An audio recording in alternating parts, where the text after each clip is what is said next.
नमस्कार जी, मैं मूल शंकर गौड़ आपसे फिर से मुखातिब हूँ, मुलाकात करने आया हूँ। मैं कनखल स्थित शंकराचार्य आश्रम में महामंडलेश्वर वरिष्ठ महामंडलेश्वर स्वामी सोमेश्वरानंद गिरी जी महाराज पंचायती श्री निरंजन अखाड़ा महामंडलेश्वर वरिष्ठ महामंडलेश्वर से समय बड़ा मुश्किल निकल पाता है। आज मैं उनसे काफ़ी समय की रिक्वेस्ट थी, उन्होंने स्वीकार किया। जन समुदाय के जो पर्सन है, मैं उनको लेकर आया हूँ कि आज जो कोरोना की बीमारी हैं, पहले भी केदारनाथ की आपदा आई हैं और इस प्रकार की बहुत सी आपदा आती रही हैं।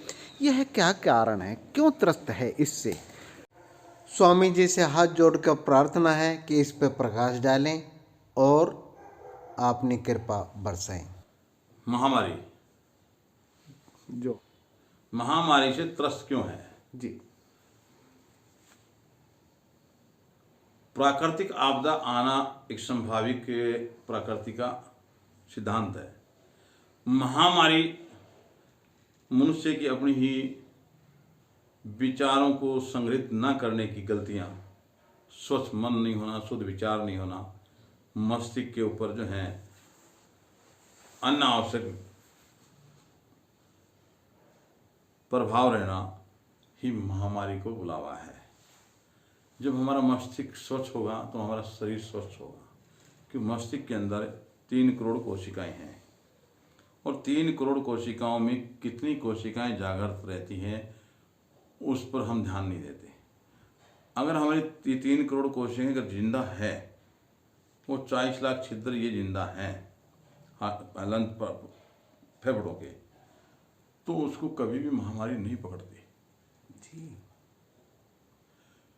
क्योंकि शरीर के पूरे संतुलन का हेड, इसको क्यों बोलते हैं हेड, अंग्रेजी में हेड बोलते हैं, हिंदी में सिर बोलते हैं। ये आप हर मोटर गाड़ी अन्य चीज़ पर या कार्यालय में हेड मतलब ये मुख्य उसका, ये पूरे शरीर के संचालन का यहीं से जो है इसका यहाँ से लेकर ये शुरू होता है, ऐसे घूमते घूमते मेरुदंड के साथ। मेरुदंड के अंदर जो है एक लिक्विड होता है, वो लिक्विड अगर सही इंगला पिघला और सुषुम्ना के डूबे रहने की क्रिया को सही रखता है, तभी उससे निरोगता की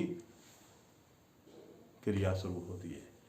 वो हम उस पर ध्यान नहीं देते हैं। हम तो दिन प्रतिदिन जैसे एक झुंड दौड़ रहा है उसी तरह हम झुंड की तरह दौड़ रहे हैं, क्योंकि प्रकृति का एक स्वभाव है कि कोई भी प्राणी अकेला नहीं रह सकता। चाहे वो चिंटी है, चाहे वो हाथी है, चाहे मृग है, चाहे जो है अन्य जीव है, चाहे मनुष्य है, मनुष्य भी झुंड में प्रसन्न होता है। और वहाँ उस झुंड के अंदर रहने से वो अपने उन जो है क्रिया के सिद्धांतों को दिमाग में जो है रखने की चेष्टा भूल जाता है और वो एक अपने जीवन के स्वार्थ में डूबकर जो है अपने आप को जर्जर करता है। कि प्राचीन काल में इतनी लंबी आयु क्यों होती थी कि वो अन्य आवश्यक मस्तिष्क में व्याधियां नहीं पालते थे, इसलिए उनकी आयु लंबी थी। और जो जो धीरे धीरे हुआ तो अनावश्यक व्याधियां पालने से उनके मस्तिष्क की वो पावर जो है, क्रोमोसोम स्लीप पावर जो है, athletics body, natural body, water body, इन तीनों को डैमेज कर देती है। उसको जिंदा रखने के लिए मस्तिष्क को साफ स्वच्छ रखना बहुत अनिवार्य है। वो उसको रखने के लिए क्रिया योग में जाना पड़ता है। क्रिया योग क्या है? एक बाहिरंग योग है, बाहर के शरीर के अंगों द्वारा योग करना। एक आंतरिक योग है, एक क्रिया योग है। आंतरिक योग से हम क्रिया योग की ओर बढ़ते हैं तो हमारा मस्तिष्क, आंतें, सब फेफड़े सब साफ करेंगे, हृदय अपने आप उसके साथ ही साफ होगा। फिर हमारा जो है लीवर, किडनी सब एकदम निर्मल साफ हो जाएगी। पहले ऋषि मुनि जो धोती करके अपने आंतों को साफ करते थे, जो बहुत समय बीत जाता था कि आंतों के अंदर भी कुछ गड़बड़ी हो सकती है, और एक क्रिया योग में आंतों को साफ करने का है विधान। क्रिया योग में आंत साफ करने का विधान है। 3 दिन वो क्रिया करने के बाद चौथे दिन अपने आप ही आंतें साफ होने शुरू हो जाएगी। जितने दिन आप आंत साफ करने उतने दिन क्रिया योग करो तो अपने आंतें एकदम साफ फ्रेश होती, जैसे पहले थी वैसे हो जाएगी। उनके अंदर सोज वायु ज़्यादा है उनके अंदर जो है किसी प्रकार का परत जमा कचरा वो सब निकल जाएगा, तो आप निरोग हो जाएंगे। उन जो पूरे शरीर की क्रियाओं के द्वारा मस्तिष्क तक खून का संचार होता है, उसमें खून के अंदर जो है जो पावर होती है, क्रोमोसोम्स की पावर होती है, वो एकदम फेल डाउन।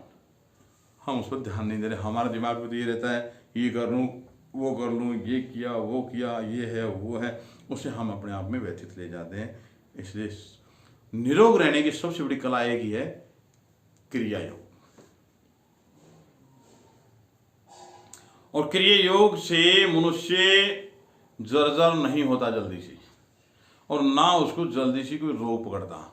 और उस वास्तविक योग को कोई बताने वाला मिल जाए तो वो अगर उसको विष भी दे दिया जाए तो भी वो विष को भी हजम कर सकता है उस योग से।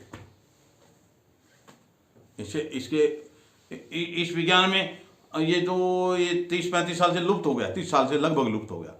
30 साल पहले था, 30 साल से बिल्कुल लुप्त हो गया। ना तो कोई बताने वाला, ना सिखाने वाला, और ना सीखने वाले। तो रोगों ने प्रभाव पूरा तेजी से डाला। हर घर में 1-2 रोगी मिलेगा, किसी न किसी का रोग का। रोग क्या है? योग से भोग, भोग से रोग।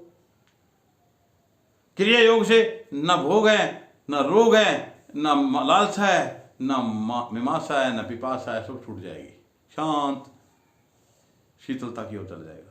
उसमें जाने के लिए उस समय की उसमें जो है ऐसे संतों को ढूंढना चाहिए जैसे वो क्रिया योग का हमें ज्ञान दे। मैं भी ढूंढ रहा हूँ, आपको मिले। मैंने पुस्तकीय ज्ञान आप सब जन को बताया। मेरे विषय तो मैं इसमें जानता नहीं हूँ, सुना है मैंने, जो सुना है वो मैंने बताया है। जो सुना अगर मैं कहूँ मैं जानता हूँ तो फिर मैं फंस जाऊँगा, इसलिए सुनी ही बात बताइए। इसके लिए मैं आप सबका धन्यवाद करता हूँ। हरिओम तत्सत, हरिओम तत्सत, हरिओम तत्सत, हरिओम तत्सत, हरिओम तत्सत, हरिओम तत्सत, हरिओम तत्सत।